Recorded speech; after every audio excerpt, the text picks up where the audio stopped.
which is this night. Oh, really? Yeah. Uh-huh. Good answer. Yeah.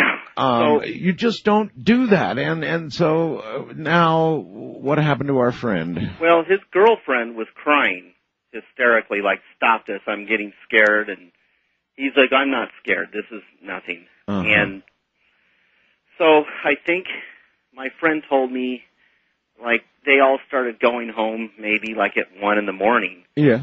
And Tijuana is a kind of a hilly area, and I know it well. I work there. yeah. Yes. And I saw where this happened, too. And I saw the house where this party occurred. And so what happened to him? He was walking across the street, and it was like it's hard to describe, but there's like a curve, and then it goes downhill. You don't have to describe it. What happened to him? He got hit by a truck and killed. Yeah, it figures. Well, you don't do that. You really don't do that. Thank you very much. A Ouija board, whatever else, I won't say a lot about it because I, years ago, had an experience with a Ouija board that I really will not discuss. But I will tell you this much. It's absolutely a conduit to somewhere else. And I'm not so sure that it's the Ouija board itself, but it's you. I suppose it could be a slab of anything, but if you're inviting contact, if you're asking for contact, then you're very likely going to get it. At the very least, you're going to open a corridor to somebody or something somewhere and, cussing it out and calling it out, in essence, wouldn't be such a good idea. And asking it when you're going to die, even less of a good idea. And, well, there you go. So I wonder if what you might call out on the other end has the power to, let's say, change what would have been your date otherwise. Because that was just too good an answer this night. So do we conclude from that whatever was on the other side had the power to arrange the date and had about enough? You're on the air, Coast to Coast AM with Ghost to Ghost AM, rather, with Art Bell. Hi. Hello. Hello, Art. Yes. Hey. Your name is? Brad. Hey, Brad. And listening to you here in Phoenix on Mighty Streamlink. Oh, yes. And the story I have is it's not so much a terrifying one, but a spooky one, nonetheless. My grandfather passed away when I was about 15, and he was an unusual guy. The best way to describe him would probably be as a little bit ornery. He was 77 when he died, and he was still... You're in the right to be ornery. Exactly. By 77. Yeah, and he was still, telling funny jokes and pulling pranks and grabbing the dog's tail when it walked by, and he was an interesting guy. And he had a heart attack, and he was in a coma, and of course the whole family gathered, went to upstate New York and gathered around him. And my sister was there, and she had recently gotten married, and she was the apple of his eye. They were just so very close. Oh, yes. And she had planned a trip to go overseas with her new husband, and they planned a trip to go to Israel. And, things were up in the air. Obviously they don't know exactly what's going to happen. And in that situation, the prognosis wasn't good. And my mom told my sister, it would be best if you went. He would want you to, keep your plans and go ahead and go. Yes. And reluctantly, she, got on the plane with her husband, and they took the trip. And I believe the day that they arrived, they were sleeping off,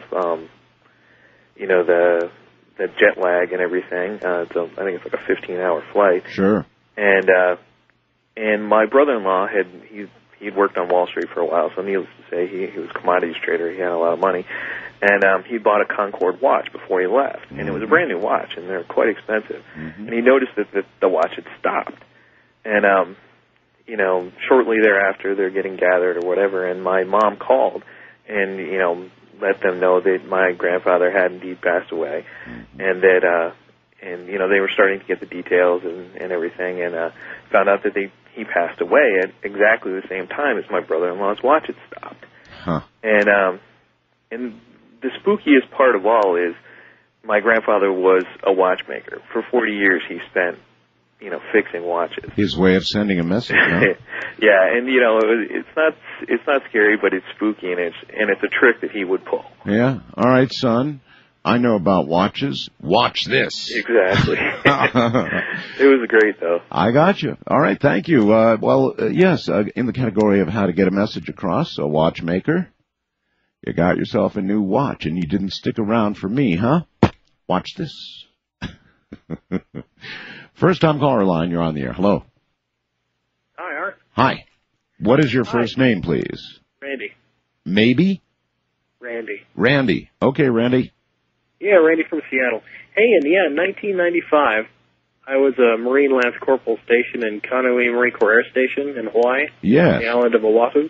Yes, tough duty. Yeah, I was, I was being do a lot of facetious. duty. Hawaii is a pretty good place to get stationed. Yeah, it was pretty rough. But I do a lot of duty on the back gate. Uh-huh. We called it Bravo Gate. And that was from about 6 p.m. to 10 p.m. And it get spooky a lot. You know, you'd sit out there by yourself. Yeah. And, the islands are spooky anyway. You know, they're naturally that way. yeah, and the island that base was built on was supposedly a meeting place in the old days for Hawaiian chiefs, and there's a lot of burial mounds and that sort of thing out there. But I know. You'd sit out there late at night, and you'd kind of hear things, you know, and I'd hear what I thought were voices and things like that. And one night, I thought I was really spooked, and I heard maybe a voice or something say, "Hey," 2 or 3 times, you know, kind of a few minutes apart. Just, you know, maybe it was my imagination or something, but so I called another MP friend of mine to come out, and, you know, they come out and bring you dinner. Yes. Sort of thing, and got to talking to him about it, and he didn't seem very surprised at all, and he said a couple years prior, he'd been part of he said he used to hear the same sort of thing himself. He'd actually heard his name called. His name was Jason, and he heard his name called a few times, and he'd been part of a work. Actually, an MP had killed himself on that back gate a couple years prior, and he'd been part of the working party that had been assigned to clean up the mess out of the restroom that was right across the street. Oh. And so the death had been right there. Yeah, and it was a really interesting story. He said that that since the base was on a peninsula, there was 2 approaches from the front and back gate. He said at the time there was an MP on the front gate and the back gate, and their plan had been to kill their watch commander and then kill themselves. And the whole plan had kind of gone wrong, and the MP on the back gate has ended up killing himself anyway. Yeah, here we are again. These suicides, a really disproportionate number of the calls this morning have really involved suicides, and then appearances or continuing appearances. And so there's another one, folks. There obviously is something very, very much wrong with committing suicide, with choosing to end your own life. That would seem to earn you a period of time, if not eternity, doing something. You're beginning to see a pattern here. Not an absolute pattern, but nevertheless a pattern. The relatives, they either make an appearance, or dead bodies washing up on the shore make an appearance, or we get an appearance for one of many reasons. But one thread that seems obvious tonight, I mean absolutely obvious, is those who take their own lives appear to stay exactly where they are, probably doing exactly what they were doing at the time.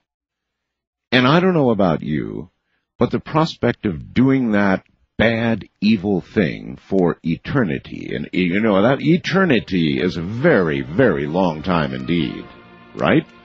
It's forever. So, if you're listening tonight, then you're hearing that same pattern, and if anything would ever discourage anybody from taking their own life, that certainly would be it. And if you throw in a murder and something really evil in the process, then I think it's more likely than ever to happen. All right, well, you're listening to Ghost AM 2003 from the high desert in the middle of the night with the wind howling out there. I'm Art Bell.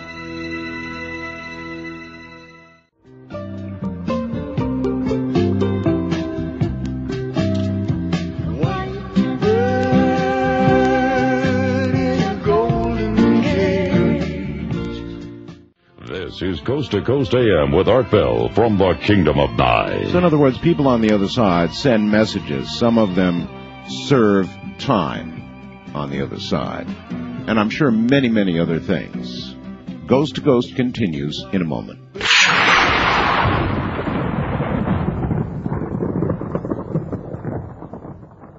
guess maybe this is worth a thought.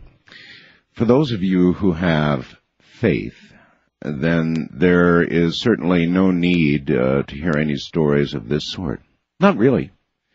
Because you know that when you die, you're with your God, and you have your religion. But then there are some of us, though we believe in God, and I do believe in God. I'll speak for myself. I believe in God. But I'm also really a pragmatist. I mean, I'm really a pragmatist, and I'm not positive. I'm not positive about the afterlife. I'm not positive about anything.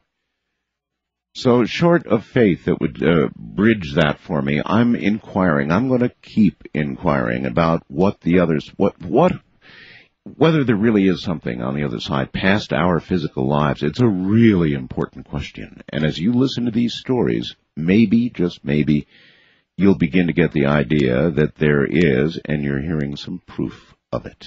On our first-time caller line, you're on the air. Hello. Art? Hi. Hi, this is Bill from Pennsylvania. How you doing, buddy? I'm doing very well. I agree with your comment. I believe in God, too, but there are just too many things that are left unquestioned. Michio Kaku, with his extrapolation of superstring theory, says we're still learning about dimensions with more to go, so everything is still up in the air as far as I'm concerned. You better believe it. Yeah. Okay. You know, I've been a nurse for 23 years, and I've done a lot of things in my life and traveled all over the United States. Yeah, you're on duty as a nurse right now, aren't you? Yeah, I'm on duty. Yeah. Okay. In prison. Yeah, that's right. It's a prison. Yeah, I had to call an extension to get through to you. That's right. Okay. We've had a busy night, too. Interesting thing happened to me about 20 years ago at a nursing home when I was a night supervisor, like you, I'm a night hawk. And nursing homes, for some reason, seem to attract this kind of activity. Maybe it's because there's internment places for folks who don't want to be there, and there's a lot of sad experiences. That's right. Well, I was cutting my teeth on the night shift there one night on the second floor in the elevator. Mysteriously, around 1 o'clock, began to open and close and go up and down the floor. And I asked one of the aides, I says, hey, something wrong with this elevator? He says, no, that's George. George? I says, George? I said, yeah, George. He used to be a resident here. He was wheelchair bound, and he whiled away his hours going up and down the elevator all day until his bedtime, and when he died, that elevator just started doing that. Usually he does it in the wee hours of the morning. Oh, yeah, right. Okay, I've heard this before.